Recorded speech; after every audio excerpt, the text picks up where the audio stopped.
I turn off the lights. Okay.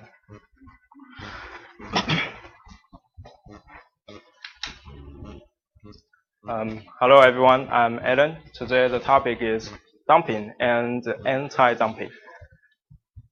Has anyone heard of those concepts before? Please raise your hand.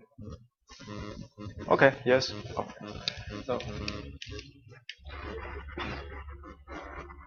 So according to the speech of Adam Smith's speech, who is the father of economics, he said, governments should not implement high tariff towards trade with others, or this will interrupt the balance in trade. And trade under no restrictions is the best situation. And tariff, you may figure out what is that. Read with me. Tariff is a tax or duty to be paid on a particular class of imports and exports. So you may figure out the topic dumping and anti-dumping. However, violate the perspectives and theories for the Adam Smith. Denied. So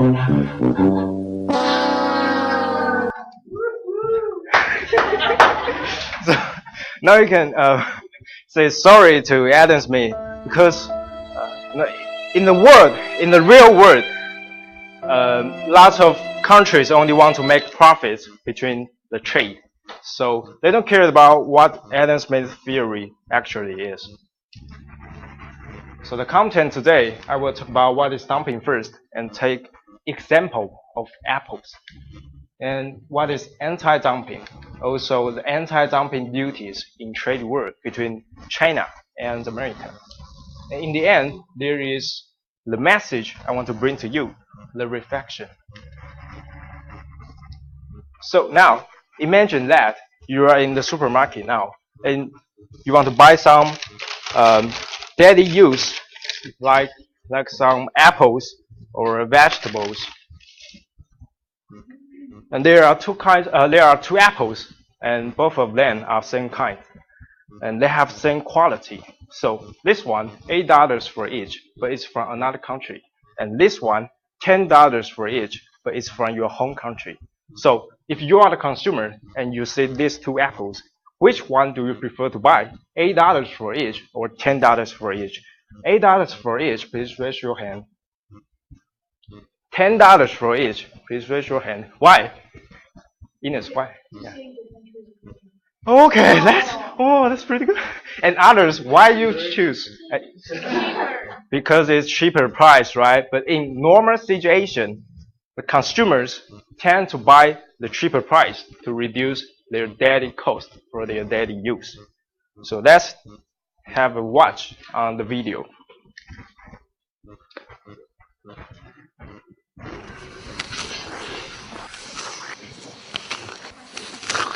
这清脆的声音就是恁个甜国菜上好保证。真最好吃，实在有够赞的。我错。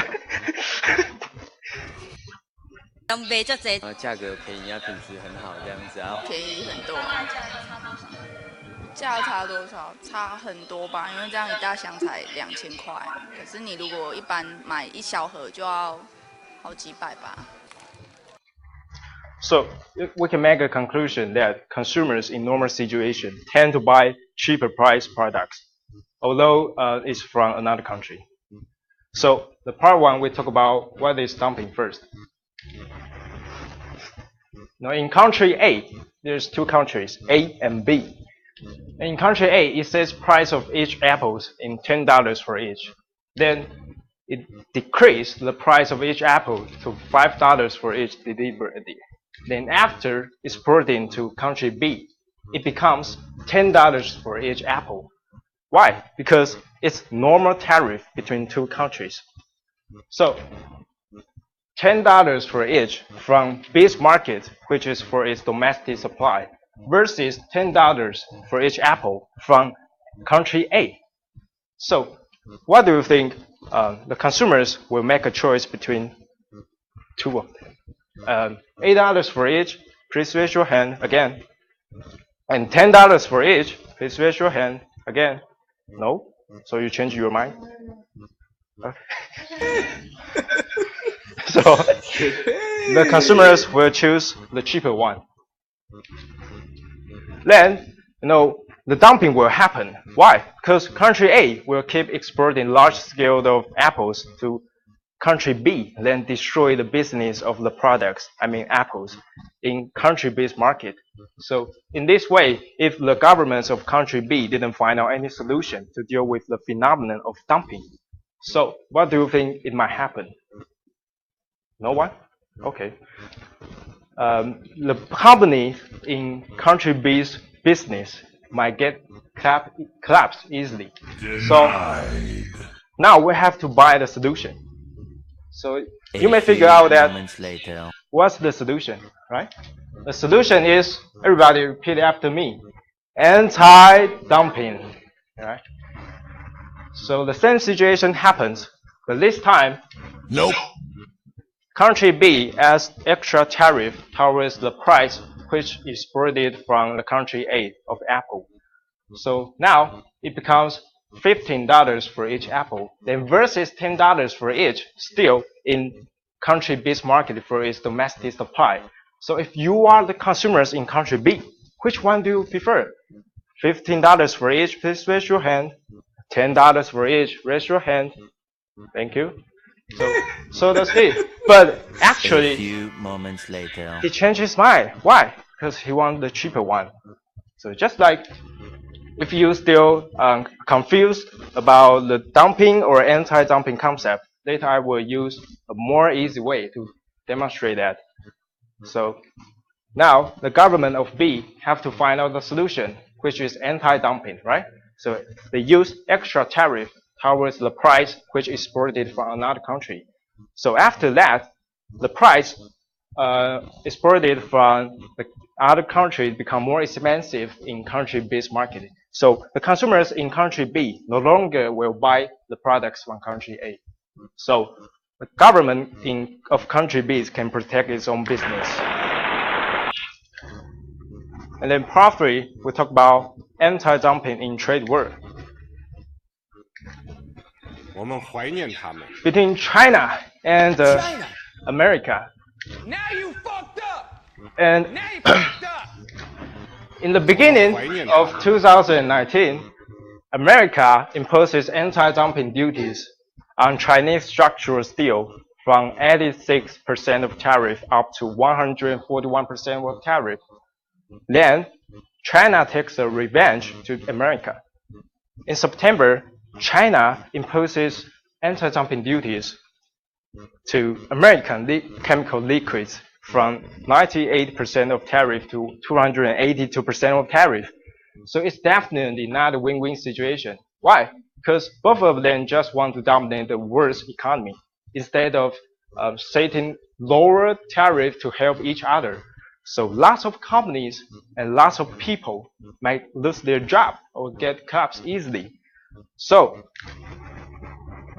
before the reflection, I want to give you a review of the concepts of dumping and anti-dumping. Now, please raise your hand. 3, 2, 1, go! Okay, thank you. Please come here. Please grab it.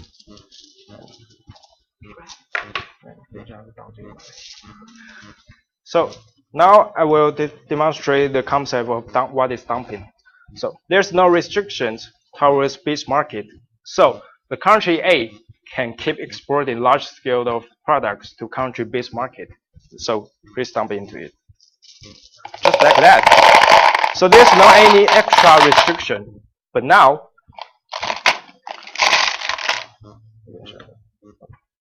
wait. Okay.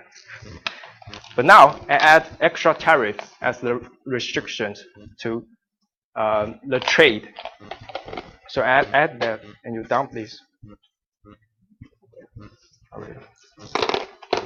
So do you think the products from country A can still go into the B's market? No, right? So this is called anti-dumping and this is called dumping. Okay? Thank you. So, wait. So part 4, we talk about the reflection. In the end, there's the message I want to bring to you. The message: cooperation in trade is better than attacking each other like China and America and trying to dominate the economy. Why? Because if governments in the world can cooperate with each other instead of setting higher tariffs with each other and try to dominate the economy, and although there still exists some normal tariff, it's just normal, and lots of companies and people still can keep on their working, right? So this is the end of my knowledge presentation. Thank you.